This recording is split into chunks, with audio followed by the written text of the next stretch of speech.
Partout, il y a des gens à connaître. Ils sont des bâtisseurs qui ont défié les obstacles, gravi les échelons, surmonté leurs craintes. Ils ont de l'intuition, du courage, un sens de l'équilibre, une équipe bien rodée. Et chacun d'eux a son histoire de succès. Bien le bonjour à tous, bon vendredi matin. Merci d'être avec nous à Histoire de succès, avec des gens autour de la table que vous allez adorer dès les premières minutes, ici même, mais chez eux, évidemment, dans leur univers respectif, on va le dire comme ça. Un mot univers que notre invitée Linda de Roy connaît bien. Bonjour Linda, ça va bien? Bonjour, le mien est bleu, mon univers. Oui, univers bleu, exactement. Le temps de vous rappeler qu'on est au restaurant L'Avenue, donc merci de venir déjeuner avec nous, rue Notre-Dame à Montréal. Alors Linda, bienvenue donc à l'émission. On salue Alex Laflamme. Bonjour Alex, ça va bien? Ça va bien, merci. Des entreprises de Daniel Auger, qui est le beau papa. Oui, exact. Et Olivier, qui est à ma droite, Olivier Dosti, qui est celui qui détient le barbershop le plus aimé à Montréal. Comment ça va, Olivier? Ça va très bien, toi? Ben oui, ça va bien. Merci d'accepter l'invitation. Donc, merci à vous trois. On commence donc avec notre chère Linda, qu'on est allé visiter au cours des derniers jours. On regarde ce que ça donne. Avec notre amie Linda dans son univers bleu. Bonjour, Linda. Bonjour. C'est assez exceptionnel ce qu'on vit ce matin. C'est une belle visite. On va parler des origines, de ce qui vous a inspiré à créer une machine qui est unique au Canada. Il y en a une deuxième maintenant à Calgary, qu'on appelle la Blue Room. Exact. On va parler un petit peu, on va reculer un peu comment cette inspiration-là est née. Un besoin de s'ouvrir peut-être au monde. C'est assez, ça peut sembler abstrait, mais il y avait un besoin particulier au départ, il y a quelques années. L'histoire de Univers Bleu, en ce qui me concerne, parce que chacun a son histoire, bien entendu, oui. Pour moi, ça commence avec une chose très banale, écouter un film à la télé. Qui s'appelle Elysium, avec Matt Damon. Peut-être OK. Tout le monde pourrait l'avoir déjà Ça écouté. nous dit quelque chose? Oui, Ouais. oui. Et dans ce film-là, c'est un film qui se passe dans le futur, en 2159, je crois. Et dans le film, il y a une machine. Et la machine, elle, peu importe ce que les gens ont ou avaient, les gens s'allongent dans cette chose-là. Après ça, il y a une espèce de mouvement qui fait comme ça d'un bord et l'autre. Puis quand le mouvement est terminé, bien, la personne a été tout réparée. À la fin du film, j'étais très touchée par l'essence du film. Là, je vous parle seulement de la machine, mais j'ai beaucoup aimé l'essence du film. Et j'étais toute seule, j'étais très touchée. J'ai mis ma main sur mon cœur, j'ai levé mon doigt, j'ai fermé mes yeux. Si cette machine-là, elle existe, je la veux. Et je vais moi-même mettre du monde dedans. Et j'ai dit qu'il en soit ainsi. C'est ainsi que j'ai émis une première fréquence de pensée pour... en fait, sur le coup, c'était dirigé sur rien. C'était une intention. Ça venait du cœur, pure et simple, exactement. On s'est dit, ça peut rester là, ou bien ça peut provoquer quelque chose. Oui. Qu'est-ce qui s'est passé quelques années plus tard? Parce qu'il y a d'autres circonstances qui font que la machine, c'est pas tout à fait celle qu'on a vue dans le film, mais elle apporte quand même beaucoup de bien-être. Absolument. Par sa lumière, par... des trucs qui sont assez indescriptibles. Il faut la vivre, il faut y être apparemment pour comprendre. Mais il y a eu d'autres circonstances. Une école où on travaille beaucoup sur le bien-être également. Oui, exactement. C'est une école de sagesse dans une petite ville qui s'appelle Yelm, tout près de Seattle, sur la côte ouest américaine. Je suis une élève de cette école-là et la personne à qui ça appartient, l'école, s'appelle Jeezy Knight. Et cette femme-là, elle est beaucoup connue aux États-Unis. Elle n'est pas très connue ici au Canada, mais très connue aux États-Unis. Moi, donc, j'étais un élève de cette école-là depuis 12-13 ans environ. Et un jour, j'étais dans l'auditoire de Jay-Z et je l'entends dire « J'ai créé quelque chose d'absolument magnifique et puis je vais vous présenter. » Ça s'appelle un Blue Room et elle commence à nous la décrire ses effets. Et moi, j'étais absolument la main sur le cœur, encore un peu comme sous le choc. Oh mon Dieu, c'est ma machine. Elle vient d'arriver du futur, c'est ma machine. C'est là le lien avec le film. Oui, j'ai fait automatiquement un lien avec le film certain. et je me suis dit, c'est sûr que c'est ma machine. Maintenant, comment je vais faire pour apporter ça à Saint-Sauveur? Oui, c'était un gros morceau à apporter. Mais pourquoi Saint-Sauveur? C'est parce que j'habite ici. Là. OK, parfait. Puis moi, je suis un peu wise. Là. Je veux travailler pas très loin de où je suis. C'est très brillant. Bon, on va parler des bienfaits de la machine. Évidemment, on ne reconstitue pas le corps humain comme il doit être. Il y a des choses il y a des gens qui sont sortis d'ici avec de très beaux témoignages. Absolument. On essaie d'être quand même rationnel, entre guillemets, mais très ouvert. Et c'est un peu le but aussi de l'émission. Oui. On parle de réussite, on parle de succès, et c'est tout un succès. Et évidemment, il y a des gens qui vont croire, d'autres qui ne croiront pas. Vous êtes habitué à ça, Linda? Absolument, absolument. Mais on ne peut pas faire autrement que d'admirer, justement, le succès d'Univers Bleu, le succès de l'entreprise. Qu'est-ce que les gens disent à leur sortie ici? D'abord, comment on y entre par cette magnifique porte, on va s'en dire, mais est-ce qu'il y a des gens... Ce sont des gens, justement, qui ont peut-être toutes sortes de vécus, qui vivent... Ça ressemble à quoi, la clientèle? T'sais? Oh, la clientèle, elle est absolument magnifique, la clientèle. Je vous dirais qu'à 99,9 % ce sont des gens qui ont fait une quête dans leur vie.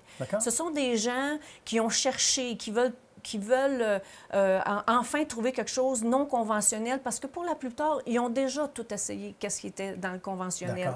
C'est des gens qui savent quelque part à l'intérieur d'eux-mêmes qu'il y a plus. Mais c'est quoi ce plus-là? Et ils viennent ici, parfois, je me demande moi-même comment ça se fait qu'ils viennent. Le mot s'est passé rapidement.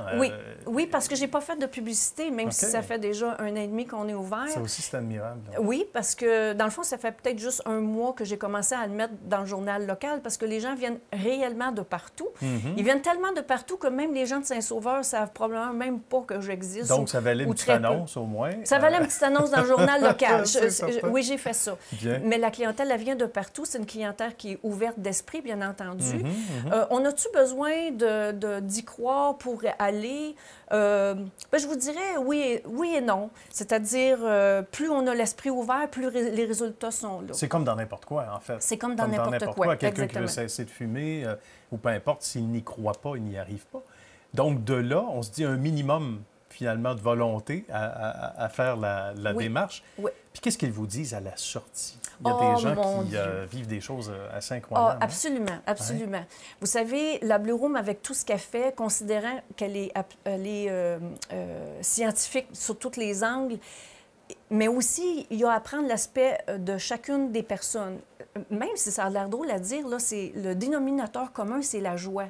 Un état d'être allégé, envie de danser, où il y en a qui vont arriver jusqu'à l'état euphorique. C'est pas de la drogue, là. Non, c'est comme une grosse drogue. C'est naturel. On a ça dans notre cerveau. Naturel. Oui, c'est ça. C'est pas une drogue. Non, c'est pas une drogue. C'est pas une drogue. On ne devient pas addict, là. On devient non, on ne devient pas accro. Mais certains ont le goût de revenir, par exemple. Ah oui. Bien, bravo pour ce beau succès, Linda. Merci. Et on a le goût de revenir, c'est certain. Et qu'il y ait des Blue Rooms un peu partout. Oui, absolument. Des Blue Rooms de Linda un peu partout. Oui, exactement. On va mettre des univers bleus un peu partout. Oui, on aime ça. Tout le monde a besoin de la vitamine D. C'est ce que ça donne. Ça, c'est majeur dans la vie des gens parce qu'un corps qui manque de vitamine D, c'est un corps un peu en désordre, ou notre tête, hein, parce que c'est la même chose, mais tout le monde devrait aller dans la Blue Room. Excellent. Le message est passé. Merci beaucoup, Linda. Merci. C'était un bonheur. Merci. À bientôt. On demande à Olivier de poser sa question à Linda maintenant. Bonjour, Linda, ça va bien? Oui, bonjour. OK, moi, la question que j'aimerais poser, c'était pour savoir, le Blue Room, quel genre de personnes pourraient aller vivre l'expérience? Tout le monde devrait faire l'expérience de la Blue Room. J'ai eu des petits bébés longs comme ça, avec quelques semaines seulement de vie. Et j'ai aussi des personnes jusqu'à 90 ans qui viennent dans la Blue Room. Tout le monde a besoin de faire cette expérience-là. C'est toutes les catégories d'âge, en fait. Il n'y a pas nécessairement d'âge précis. Non, pas d'âge précis, accessible à tout le monde. Et même les enfants qui pourraient être un peu turbulents, ils vont dans la Blue Room avec leurs parents, en bas de 12 ans.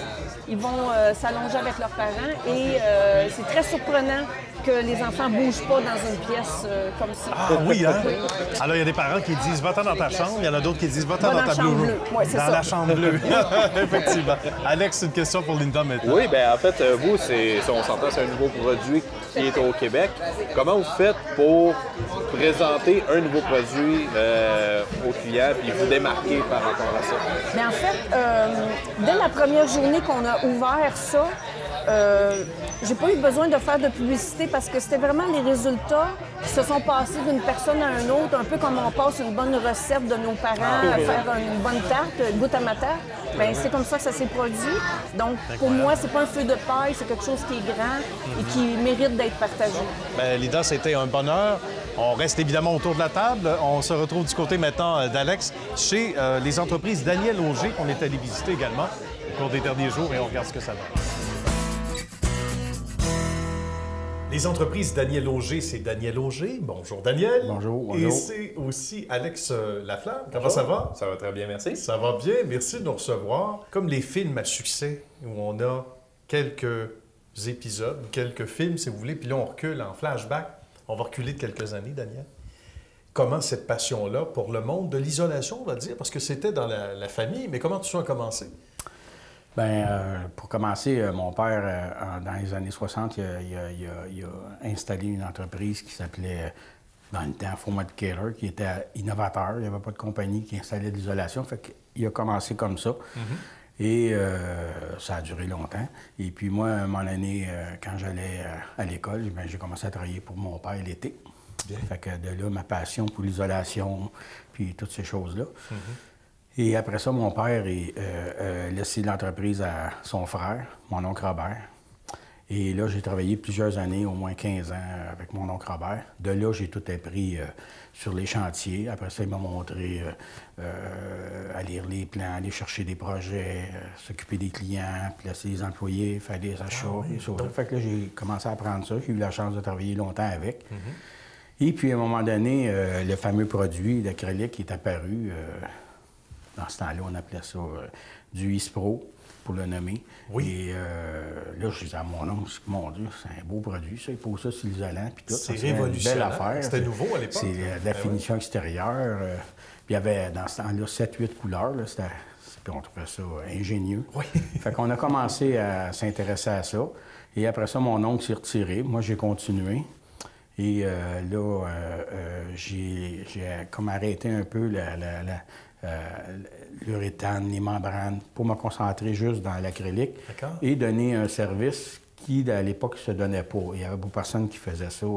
Il n'y avait pas d'entreprise assez grosse pour qui donnait le service d'estimation, aller ses projets, donner les trucs pour que ça aille bien, installer ça comme il faut. Et s'en spécialiser également. Il n'y avait pas d'entreprise qui s'en spécialisait. Pas du tout. Donc, puis c'était posé coup-ci, coup-ça, je dirais, dans les premières années. Là, ça s'est amélioré beaucoup. Aujourd'hui, on a des membranes, un système de drainage à l'intérieur, des moulures, toutes les couleurs inimaginables. Et plusieurs looks différents. Et plusieurs looks différents. Ça peut décorer des grosses moulures, ça peut être... Aujourd'hui, on voit beaucoup de... Même dans les résidences, on va voir 2-3 éléments différents. C'est vrai. La brique, il peut y avoir de l'acrylique. C'est un mariage de tous ces produits-là. C'est super le fun, puis ça fait des défis différents. L'étanchéité entre tous les produits, c'est toujours le défi à chaque fois, c'est cette affaire-là. Fait que nous autres, de donner ce service-là, c'est comme ça que moi, j'ai vu ça. Fait que j'ai fait... Ma première entreprise, je l'ai faite avec un de mes amis, Maurice Legault, que pour le nommer. Aujourd'hui, il est à sa pension. Puis là, Alex a rencontré ma fille. Ben oui, puis ils se sont mariés. Dans la famille. Ben oui. Ben oui. Puis là, il est apparu. Puis il travaillait déjà... dans le milieu des matériaux de construction. Il a travaillé chez Marcel, il a travaillé chez Patrick Morin, il a travaillé à des places comme ça. Fait que c'était pas quelque chose de nouveau quand je lui parlais. Il y avait déjà une connaissance du produit. Il est contracteur, il connaissait ça, puis tout. Fait que, à un moment donné, je l'ai sollicité. Puis j'ai dit, ben gars, tu pourrais venir travailler avec nous autres, si ça te tente, là, tu sais. Fait que là, il a pensé un peu. Puis ça fait déjà 5 ans. Là. Oui. C'est excellent, puis ça se passe bien. Ça se passe très bien. Très, très bien. Ça ressemble à quoi, justement? Ça ressemblait à quoi tes premiers jours, Alex, dans l'entreprise? Et ta contribution que tu amènes éventuellement aussi? Bien, c'est sûr que ça a été beaucoup d'apprentissage parce que, oui, j'ai travaillé dans des quincailleries. J'ai vendu beaucoup de revêtements de bois, vinyle. Peu importe. L'acrylique, c'est pas un produit qu'on va retrouver pour des monsieur, madame, tout le monde dans les quincailleries. Non, c'est ça. C'est un produit qui est spécifique puis avec des personnes qui sont... c'est des gars de truelle qui font ça.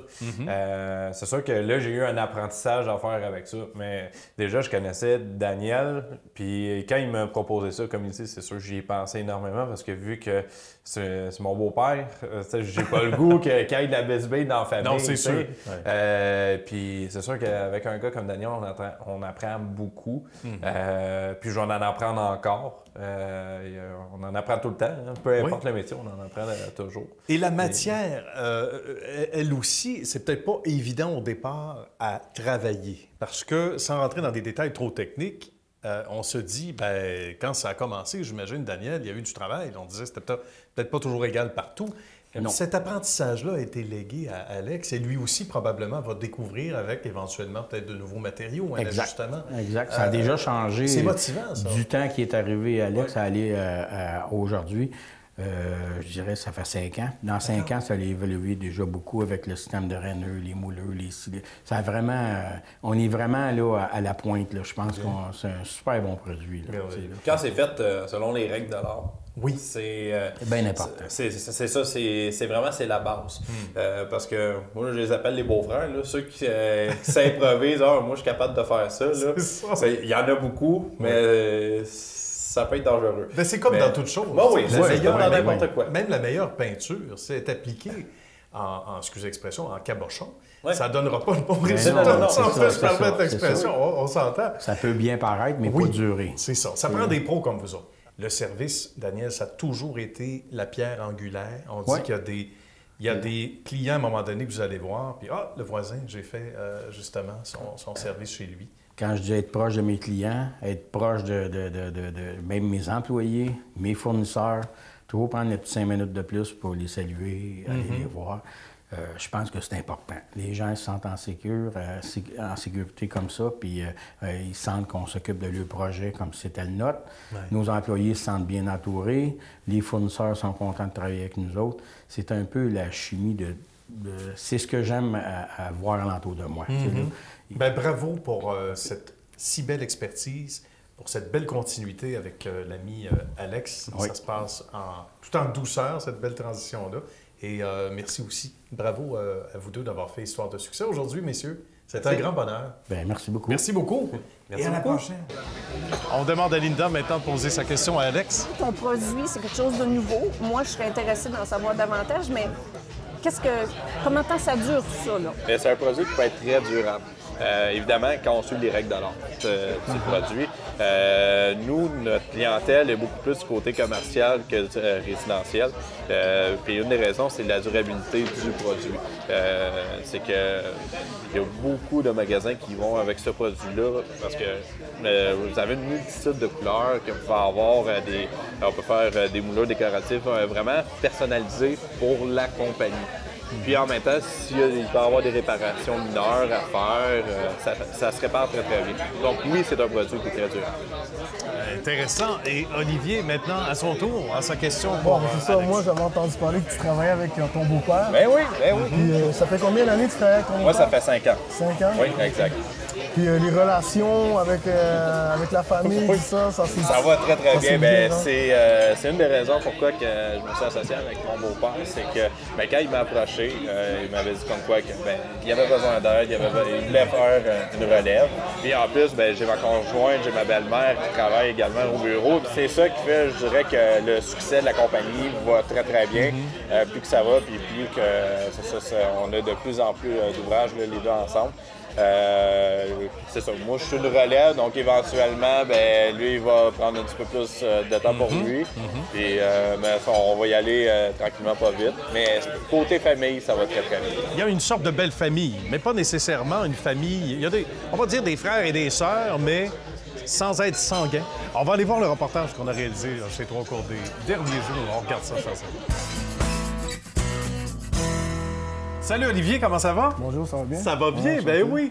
Je suis content de te retrouver. Oui, merci. Content de venir voir ta place à Absolute Barber, une aventure qui a commencé il y a 10 ans. Là, je veux tout savoir, puis il y a des gens à la maison qui veulent tout savoir sur ta belle histoire. Tu es un gars de la place, un gars de Longueuil? C'est ça, exactement. OK. Qu'est-ce qui t'a inspiré pour Ce qui m'a inspiré, c'est que, justement, avant que j'ouvre ce salon-là, j'ai travaillé pendant 7 ans dans un barbershop traditionnel haïtien qui se retrouvait à Longueuil.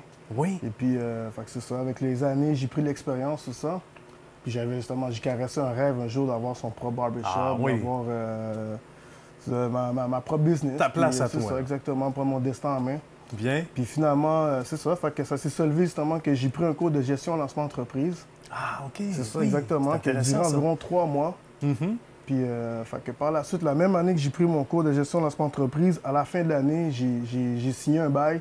Je me suis trouvé un local, puis j'ai ouvert mon entreprise. Et c'était ici? Oui, puis c'était ici, ouais. Il y a eu un timing qui s'est fait, là. J'étais motivé, puis j'étais inspiré, puis fait que ça s'est fait quand même assez rapidement. Justement, mon professeur, il me disait, ah, mais dans 3 ans, quand tu vas ouvrir ton salon, là, j'étais comme, non, je l'ouvre cette année. Il me dit, ah, ouais, vous êtes non, puis d'ailleurs, t'es mon premier client. Exactement. C'est ça, c'est là. Ça s'est passé quand même assez vite. Tu Good. sais, j'étais prêt pour ça. Ouais. Puis, c'est ça, j'avais vraiment une vision qui était de...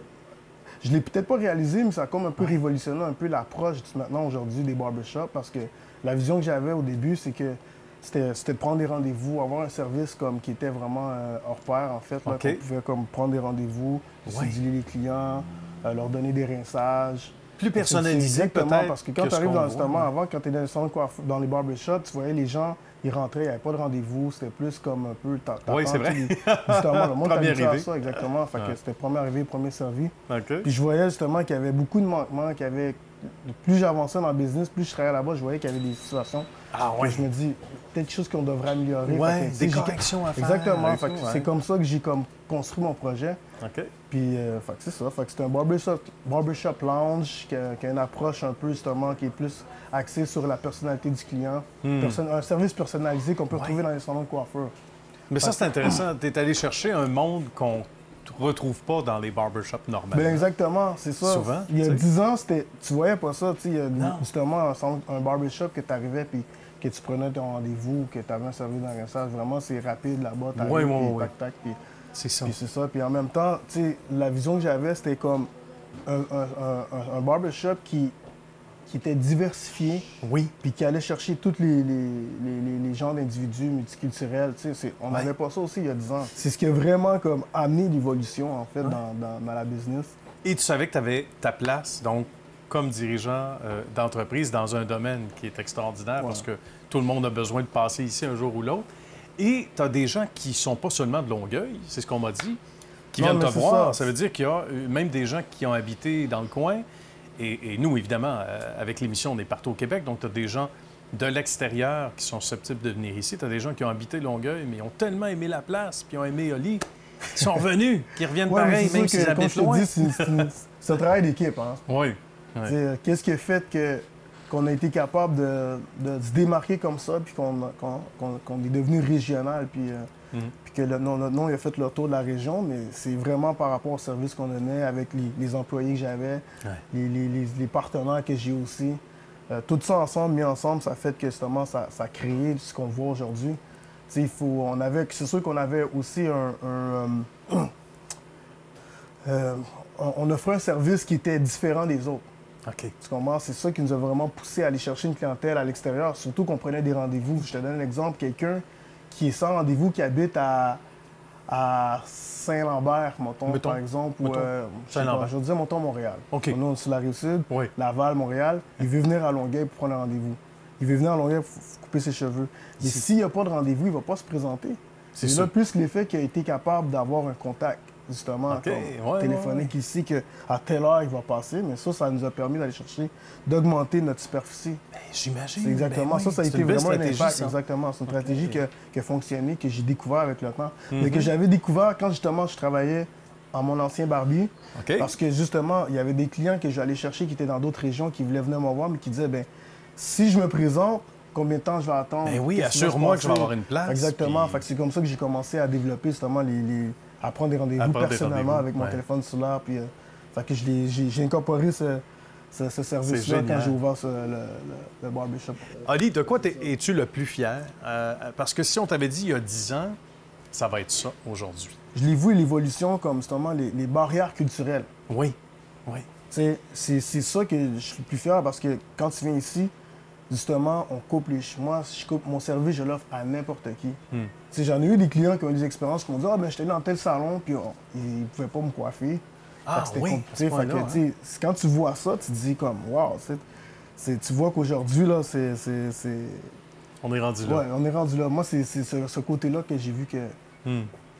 Après 10 ans, l'expérience que j'ai eue dans la coiffure, c'est ça. C'est le fait que maintenant, c'est comme on est ouvert à tout le monde, puis qu'il n'y a aucune barrière. On a comme brisé les barrières. Puis maintenant, la tendance est partout. Tu as des barbershops partout. Puis c'est à peu près ça. C'est comme ça que je le vois. Puis tu as été précurseur, donc, Ouais, c'est ça, multiculturalisme exactement, c'est ça. parlant. Ouais. Et en même temps, précurseur, parce qu'il y a 10 ans, on n'avait pas autant de barbershops comme on les appelle comme Exactement, maintenant. c'est ça. avec ton style à toi, le style des gens de ton équipe. Et c'est un endroit qui est assez grand, mais en même temps, qui n'est pas trop grand, donc une intimité. Et ça aide aussi l'environnement. Ouais.